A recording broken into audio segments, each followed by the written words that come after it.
día, querida familia que nos acompaña el día de hoy a través de Canal 15, Canal 6 y Radio Nicaragua. Estamos con ustedes, como siempre, su maestro Orville Martínez y Esther Rodríguez con la teleclase de Lengua y Literatura de cuarto a sexto grado. Siempre estamos indicándole que puedan tener todos los materiales a mano, como su cuaderno, su lápiz y mucha disposición para aprender y reforzar todos aquellos contenidos que vemos dentro del aula de clase y el día de hoy lo vemos en la teleclase. Así es, maestra Esther, el día de hoy trabajaremos con los muchachos de cuarto a sexto grado. En especial con cuarto grado trabajaremos las reglas generales de acentuación, agudas, graves y esdrújulas.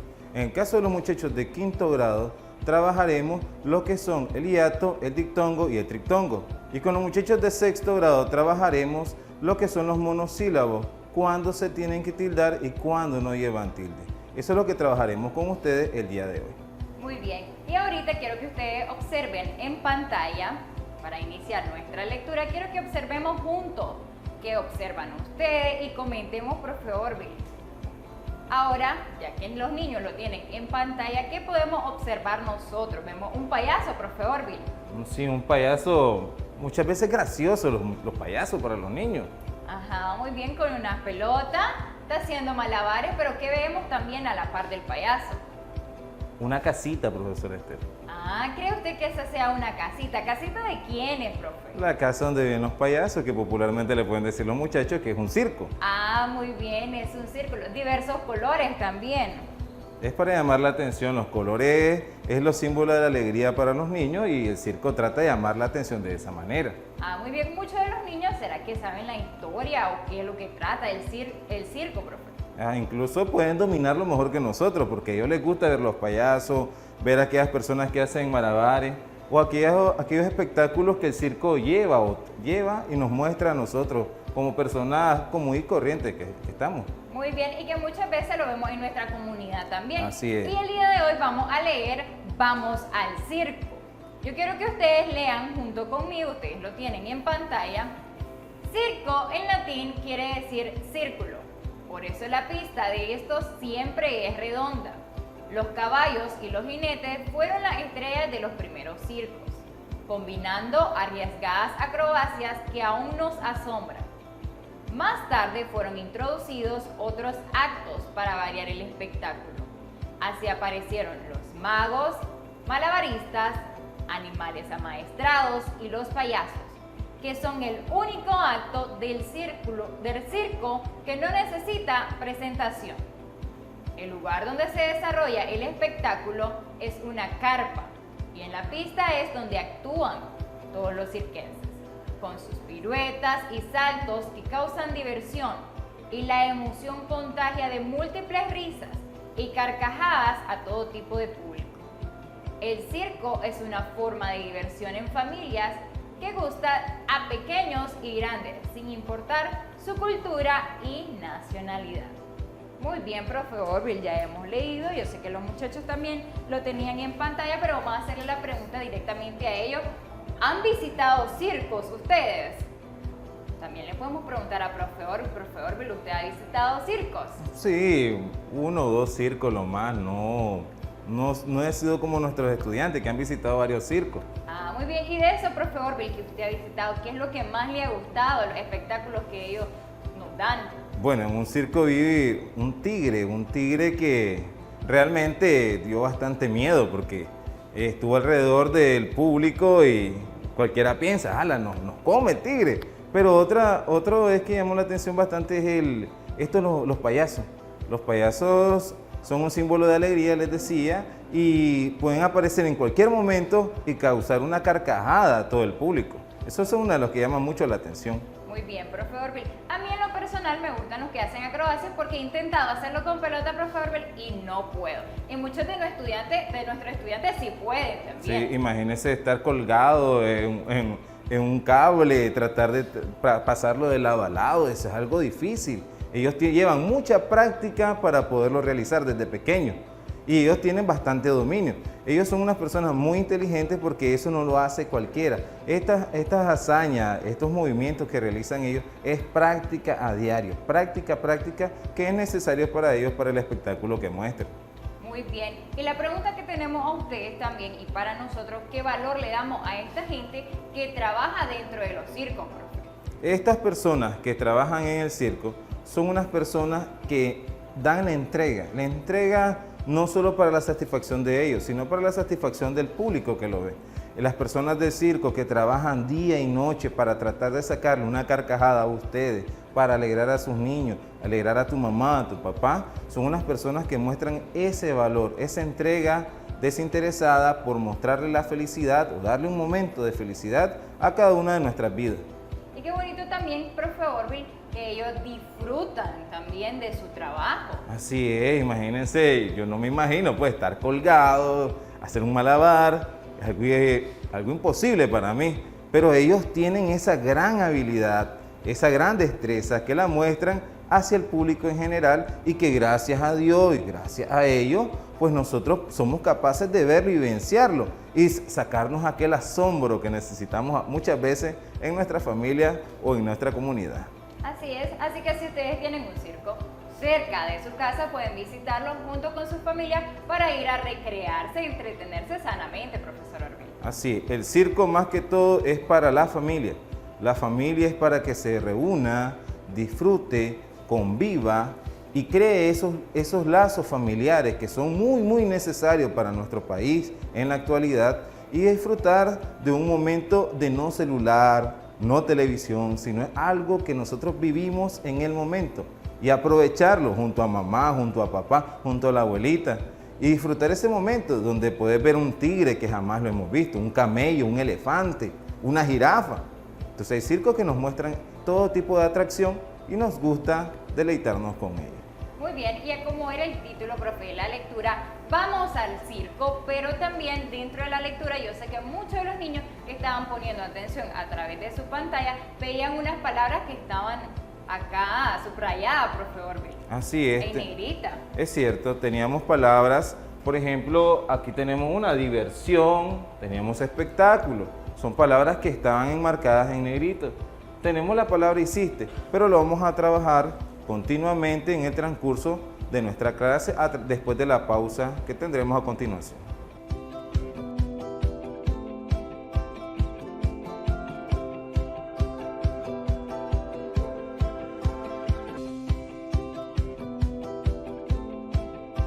Qué alegre que sigan con nosotros en esta teleclase y vamos a hablar el día de hoy acerca de las reglas de acentuación con las palabras agudas, graves y esdrújulas. Y veamos acá, decíamos que de nuestra lectura íbamos a extraer algunas palabras y teníamos como la palabra diversión, espectáculo, que venían dentro de acá de nuestra lectura. Pero también tenemos otras palabras acá como hiciste, abril y árbol, que el día de hoy vamos a identificar a través de esta clase práctica, profesor Orville, cuáles son las palabras agudas, graves y esdrújulas. Entonces tenemos la primera palabra que es diversión. Ya ustedes, yo sé que vieron dónde está acentuada esta palabra. Y si hablamos de las palabras agudas, se dice que se van a tildar cuando, profesor Orville, en la última sílaba. Así es. Así es, las palabras agudas son aquellas palabras que llevan mayor fuerza de voz en la última sílaba. Recordemos que las palabras las podemos dividir en sílabas. Entonces, las agudas si llevan la mayor fuerza de voz en la última sílaba, pero hay una regla con ellas. Ellas van a llevar tilde cuando terminan en N, S o vocal. Entonces, recordemos, las palabras agudas llevan tilde cuando terminan en N, S o vocal y llevan su mayor fuerza de voz en la última sílaba. Así que veamos el ejemplo que maestra Esther nos estaba mostrando. Teníamos la palabra diversión.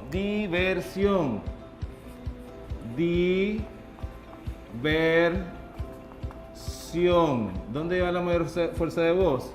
En on. ¿Por qué lleva tilde, maestra Esther? Tenemos acá una palabra aguda, es donde lleva la fuerza de voz en la última. ¿Y por qué termina en una N, profesor Orville? Correcto, pero ¿qué pasa con la palabra abril? La palabra abril tiene dos sílabas, dice abril. ¿Qué pasa acá? Lleva su mayor fuerza de voz en la sílaba bril, pero ella no se tilda porque no termina ni en N, ni en S o vocal. Ojo, sí, no confundamos lo que es el acento prosódico con el acento ortográfico. Todas las palabras llevan acento, todas las palabras llevan mayor fuerza de voz, lo único que algunas no llevan el ortográfico porque no cumplen con ciertas reglas. En el caso de diversión lleva tilde, o sea, el acento ortográfico, porque ella termina en N. Y en el caso de abril no lleva tilde porque no cumple con la regla de las palabras agudas. Pero tenemos también las palabras, maestra Esther. Graves. Graves, correcto. Y las palabras graves son aquellas palabras que llevan la mayor fuerza de voz en la penúltima sílaba. En la penúltima sílaba. Pero se tildan cuando no terminan en N ese vocal. En otras palabras, es el contrario de las agudas. Cuando ellas terminan en N ese vocal, las graves no se tildan. Pero si ellas terminaran en cualquier otra consonante, sí llevarían tilde. Por ejemplo, la palabra hiciste. Tenemos hiciste. Hiciste. Entonces, si nosotros lo hacemos como nos enseñan nuestros maestros, decimos hiciste. ¿Dónde lleva la mayor fuerza de voz? En cis, ¿verdad? Ahora, pero no se tilda. ¿Por qué no se tilda? Porque termina en una vocal E. Y dice la regla que si ya termina en una vocal, no lleva tilde. Pero veamos la palabra árbol. Tenemos árbol. Lleva la mayor fuerza de voz en ar. Hagámoslo como nos dice nuestro maestro. Árbol. ¿Dónde lleva la mayor fuerza de voz? En ar. Y lleva una tilde. ¿Por qué? Porque ya termina en una consonante. Les decía que es lo contrario a las agudas. Ahora tenemos la palabra espectáculo, maestra. Muy bien, y ahora vamos a continuar hablando acerca de las palabras esdrújulas. Dice que lleva la mayor fuerza de voz antes de la penúltima. Y estas palabras siempre se tienen que tildar. ¿Así es, profesor Orbe? Así es, maestra Esther. Como dice maestra Esther, en la antepenúltima sílaba. Y tenemos la palabra espectáculo. Entonces tenemos que llevar la mayor fuerza de voz en ta. Entonces, dice la regla que siempre se van a tildar. ¿Cuáles son otras palabras que son esdrújulas y siempre se van a tildar? Las palabras párrafo, la palabra esdrújula en sí es una esdrújula, última, tenemos la palabra pájaro se tilda, siempre se va a tildar porque son palabras esdrújulas, maestra Esther. Muy bien, que son antes de la penúltima y tenemos última, penúltima, Y antes de la penúltima, profesor Orbe. Así es. Con los muchachos de quinto grado vamos a tratar un tema un poco complejo, un poco difícil. Con eso queremos comenzar recordando cuáles son primero las vocales abiertas y las vocales cerradas que tu maestro te ha enseñado. Recordemos cuáles son las vocales cerradas. Tenemos la I y tenemos la U. Si ustedes se fijaron en la pronunciación, en los labios, dice I, cerramos la boca un poco, y si decimos U, igual la mantenemos cerrada. Pero en cambio, las vocales abiertas son A, E y O. ¿Ya vieron? Abrimos la boca un poco más. ¿Por qué les cito esto? Porque vamos a trabajar lo que son los dictongos, los trictongos y vamos a aprender lo que es el hiato. ¿Pero qué es un dictongo, maestra Esther? ¿Nos podría recordar eso? Muy bien, profe Orbe. Un diptongo es cuando dos de estas vocales están unidas en una sola sílaba, profesor Orbe. Así es, maestra Esther. Pronuncia una sola sílaba. Al pronunciarse una sola sílaba forma un dictongo, o sea, es la unión de dos vocales. Entonces veamos aquí, la palabra camión. Nosotros decimos camión. Entonces formamos ¿un qué, profesor Esther? Un diptongo, profesor Un diptongo, correcto. Tenemos la palabra camión. ¿Ya vieron? Lo pronunciamos de una sola vez y aquí formamos nosotros un diptongo. La unión de dos sílabas, de dos vocales, perdón, dos vocales. En una misma sílaba. En una misma sílaba. La misma palabra te dice que no lo vas a separar. Nosotros decimos camión, lo hacemos juntos. E incluso tenemos interview. Entonces, interview, tenemos interview. Nosotros pronunciamos view juntos. Y cuando lo juntamos, estamos formando un diptongo. Maestra Esther, cuando hablamos de los trictongos, nos estamos refiriendo a algo parecido a los dictongos. Lo único que con la diferencia es que este lleva tres vocales unidas en una misma sílaba. Veámoslos acá. Tenemos acariciáis. ¿Ya vieron? Lo formamos en una sola sílaba. Cuando lo formamos en una sílaba, estamos formando un triptongo cuando unimos 3 vocales en una misma sílaba, maestra Esther. Muy bien, profesor Orville. Entonces veíamos acá diptongo, triptongo, pero quedé acerca de los hiatos, profesor Orville. Acerca de los hiatos hablaremos después de la pausa que tendremos a continuación.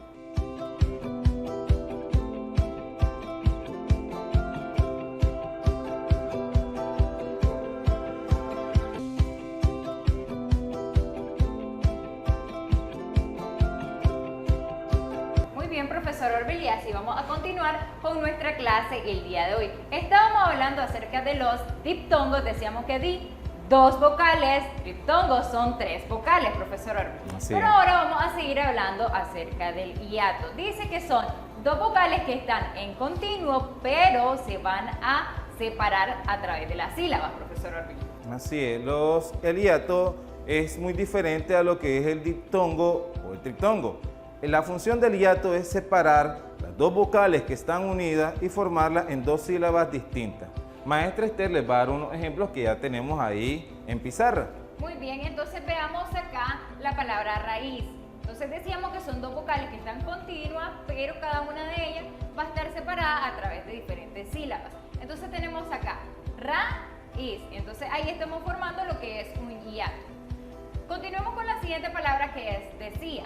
Tenemos la primera sílaba de, la segunda sí, y vemos que acá está separada la A, entonces aquí también tenemos formado lo que es un hiato.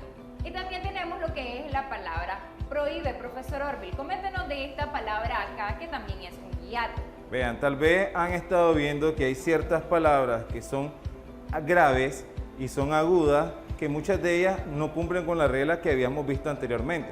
Pero son casos especiales donde ellas sí pueden llevar la tilde. Que eso más adelante lo vamos a ir viendo en otras clases, en otras sesiones de clase. Pero ¿qué sucede? En la palabra prohíbe, la H no genera ningún contratiempo, ninguna anomalía con la palabra en sí. Y por ende, ella siempre se va a separar la sílaba que tenemos.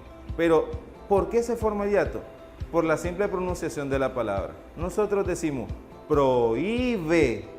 No decimos prohíbe en ningún momento. Al momento de pronunciar la palabra decimos prohíbe, no prohíbe.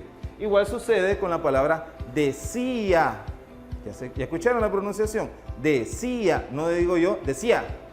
Porque suena más, es un malsonante. Entonces, obviamente se va a separar. Y es ahí donde utilizamos este hiato.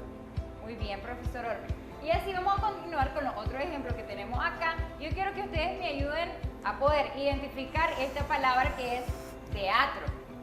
Entonces decíamos que es el hiato cuando vamos a separar 2 vocales que están de manera continua. Tenemos teatro. Entonces en este caso vemos acá un hiato, pero que con la palabra río.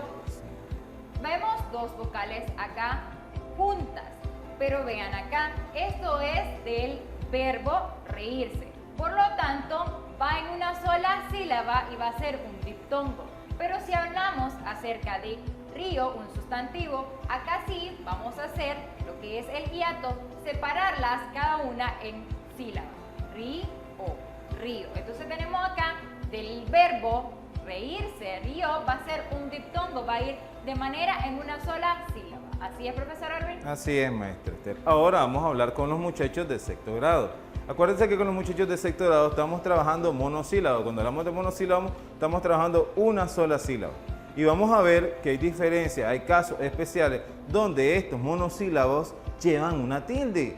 Pero, ¿cómo qué ejemplos tenemos? Fijémonos entonces en estas 4 oraciones que tenemos acá sencillas, 4 enunciados sencillos. Tenemos, el perro es marrón. El perro es marrón. Él es muy alto. Él es muy alto. Pero ¿qué sucede acá? Tenemos 2 monosílabos. Tenemos el monosílabo él y tenemos el monosílabo él con tilde. ¿Qué sucede? Él está haciendo la función de un artículo. Cuando el monosílabo acompaña al sustantivo, está haciendo la función de un artículo. Entonces, al acompañar al sustantivo no se tilda en este caso. En este caso, él es un artículo. Pero veamos acá, él es muy alto. Él está sustituyendo al sustantivo común y sobre él recae la acción. Que es un pronombre personal, profesor. Correcto. ¿Quién es muy alto? Él. ¿Dónde recae la acción? ¿Quién realiza la acción? Él. Entonces, él es un pronombre personal. Pero veamos acá el siguiente. Dice, el chico se fue. El chico se fue. Se está haciendo la función también de un pronombre personal. Pero veamos acá. Sé bueno. Me está dando una orden, ¿verdad? Entonces se utiliza para aquellos verbos imperativos. ¿Se acuerdan cuando vimos esa explicación de los imperativos? Sé bueno. Te está dando una orden. O está dándote una petición también. Entonces, acá decíamos que está haciendo la función de un pronombre personal. Pero acá decimos que está haciendo la función imperativa, de una orden. También podemos ver que es la primera persona del modo indicativo al momento que se expresa. Pero no solo esos monosílabos tenemos, como teníamos en el contenido, tenemos los monosílabos mi, tenemos sí y tú, que muchos de ellos cumplen con ciertas reglas. Algunos son pronombres, otros son, por ejemplo, sustantivos, en el caso de te y te. Acordémonos que te es un pronombre y también te con tilde es un sustantivo. Te invito a tomar te. Es un ejemplo muy claro de ello, maestro. Muy bien. Y decíamos, profesor, que acá lo que es la tilde diacrítica también es lo que nos va a ayudar para ver qué es el significado de esa palabra. Porque si vemos, se escriben de igual manera, pero cada una cumple su función y es ahí donde nosotros podemos ver a través de la tilde cuál va a ser su significado dentro de la oración. Es muy cierto, maestra Esther. Lo que maestra Esther le acaba de decir es muy cierto. La mayor fuerza de voz, cuando se marca con una tilde, la palabra toma otro concepto, otro significado en sí de la oración. Está el caso, por ejemplo, de sí y sí. Cuando vimos las conjunciones, una de las conjunciones es la sílaba sí. Sirve como una conjunción. Pero cuando es una afirmación, sí, cuando lo digo ya en forma de afirmación, lleva una tilde. Y entonces esos son los casos como maestra Esther nos estaba citando, como el caso que vimos aquí de los monosílabos. En el caso de él, que aquí es un artículo, y él, que es un pronombre. Entonces la tilde siempre te va a ayudar a saber qué significado o qué acción está ejerciendo la palabra en el momento en que la leen. Muy bien, el momento de leerla, profesor Orville, y también los muchachos al redactarla, porque si ellos no hacen uso de la tilde diacrítica, quiere decir que cuando su maestra vaya a leer, puede que no le entienda qué es lo que ellos quisieron significar dentro de la oración. Así es, maestra Esther. Es necesario que repasen todos estos conceptos, todas estas reglas de acentuación. Es muy difícil, yo los entiendo, pero es bonito cuando ellos lo toman en práctica y lo dominan al 100%. Ahorita vamos a asignarle la tarea, maestra Esther. Muy bien, entonces yo lo voy a sostener, profesor Orville, y usted la va a leer para los muchachos. Ok. Cuarto grado. Tilda las palabras que lo ameriten e identifique si son agudas, graves y esdrújulas. Es una oración compuesta. ¿Se acuerdan de las oraciones compuestas? Es yuxtapuesta. Ayer escaló la montaña. Le dieron un estímulo por su victoria. Vuelvo y la leo. Ayer escaló la montaña, le dieron un estímulo por su victoria. Van a señalar dónde lleva tilde, dónde lo amerite, y van a separar cada palabra según grave, aguda o esdrújula. En el caso de los muchachos de quinto grado, tenemos identifique el dictongo, triptongo o hiato y la tildan donde corresponden. Vuelvo y digo, identifique el dictongo, triptongo, o hiato y escribir la tilde donde corresponda. Las palabras son náhuatl, oído, deseo, androide, aullar, aileótica. Así es. Imagínense que hasta yo me confundo. Aileótica, androide, aullar, deseo, oído y náhuatl. Y con sexto grado trabajaremos. Aplique la tilde donde debe llevarla. Él es el estandarte de mi vida. Él es el estandarte de mi vida. Te invito a tomar té mañana. ¿Oyeron? Colocar los de sexto grado la tilde en el monosílabo que corresponde. Muy bien, profesor Orville, así nos vamos a despedir y esperamos que siempre nos sigan acompañando, sigan haciendo todas sus asignaciones y nos vemos en la próxima teleclase.